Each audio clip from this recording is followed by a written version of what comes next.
Tagumpay ng math camp sa PNCHS, pinasigla ng ikalawang araw ngayong Oktubre 16, 2024.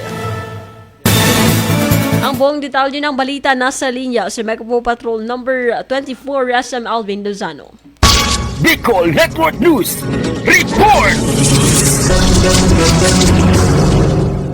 Ngayong ikalawang araw ng school-based math camp ng Pilar National Comprehensive High School or PNCHS dito sa Pilar, Sorsogon, patuloy na ipinamamala sa mga mag-aaral at guro ang kanilang husay sa larangan ng matematika. Samantalang okasyong ito ay may temang Empowering Matatag Bicolano Teachers and Learners for Growth and Excellence. Iba't ibang aktibidad ang bigay hamon sa kanilang kakayahan sa pagresolba ng problema sa numero at ekwasyon. Sa kabilang dako, layunin ng camp na ipakita na ang matematika ay hindi lamang mahirap kundi isa ring masaya at kapag-ipakinabang na asignatura. Inaasahang magtatapos ngayong araw ang programa Bit-Bit ng mga kalahok, ang bagong kaalaman at kasanayang magagamit sa kanilang pag-aaral at maging sa pagtuturo. Mula dito sa tahanan ng Parao, para sa Bicol Network News, Megawa Patrol numero 24, Alvin Lozano, tatak tunay na serbisyo.